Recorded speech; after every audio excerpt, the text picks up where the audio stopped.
بسم اللہ الرحمن الرحیم۔ السلام علیکم پیارے طلبہ، آپ تمام کا اردو ادب ایجوکیشنل ویڈیو میں استقبال کیا جاتا ہے۔ اس ویڈیو میں ہم جماعت ہفتم کے تاریخ کا سبق شیواجی مہاراج سے قبل کا بھارت کا مطالعہ کریں گے۔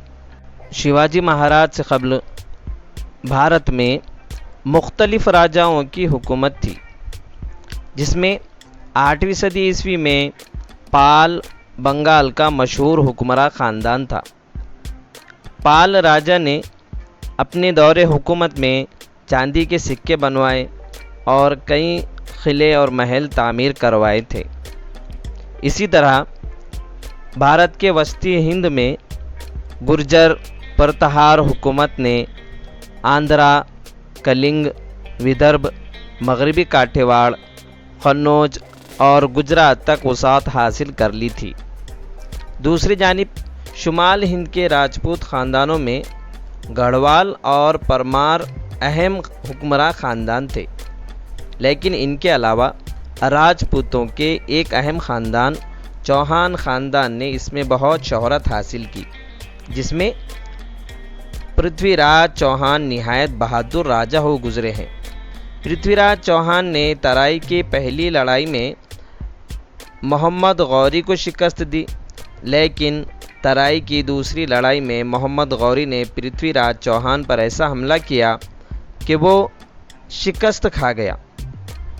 تمل ناڈو کے چول خاندان کے راجاؤں میں راج اول اور راجندر اول اہم تھے۔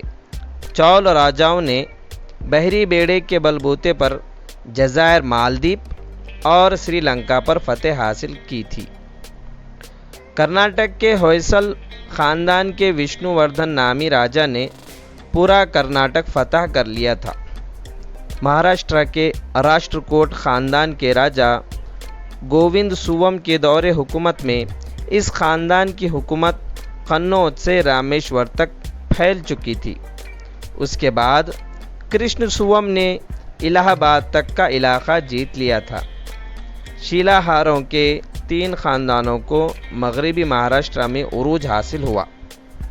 پہلا خاندان شمالی کوکن میں تھانہ اور رائے گڑھ میں حکومت کیا، اس کا دوسرے خاندان نے جنوبی کوکن میں حکومت کی، اور تیسرے خاندان نے کولہاپور، ساتارا، سانگلی اور بیلگام ضلع کے کچھ حصوں میں حکومت کی۔ شیواجی مہاراج سے قبل کے عہد میں آخری پرشکوہ حکومت مہاراشٹر کے یادو خاندانوں کی تھی۔ اورنگ آباد سے قریب دیوگری یادو خاندان کے راجا بھلم پنجم کی راجدھانی تھی۔ انہوں نے کرشنا ندی کے پرے اپنی حکومت کو توسیع دی۔ یادو خاندان کا دور حکومت مراٹھی زبان و ادب کا سنہرا دور مانا جاتا ہے۔ اس دور میں مہاراشٹر میں مہانو بھاؤ فرقہ اور وارکری فرقوں کو عروج حاصل ہوا۔ اب ہم دیکھیں گے شمال مغربی جانب سے حملے۔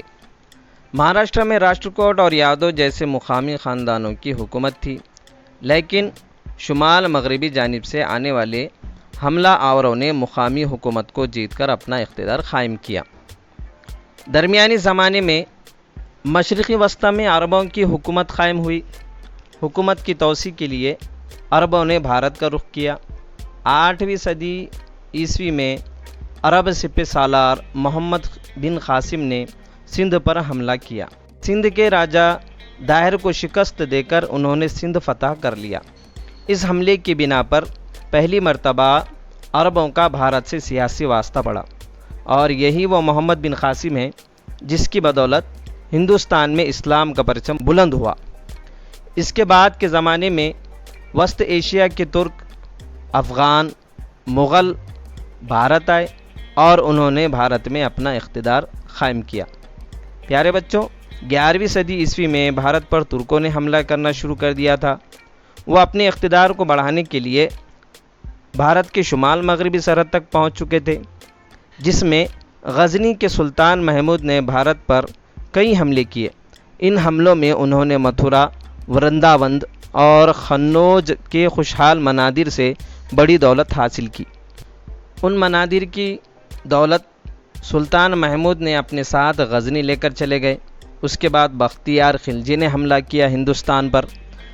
بختیار خلجی نے ہندوستان کی ہی نہیں بلکہ دنیا کی مشہور یونیورسٹی نالندہ یونیورسٹی پر حملہ کیا اور وہاں کا ضخیم کتب خانہ جلا کر راکھ کر دیا۔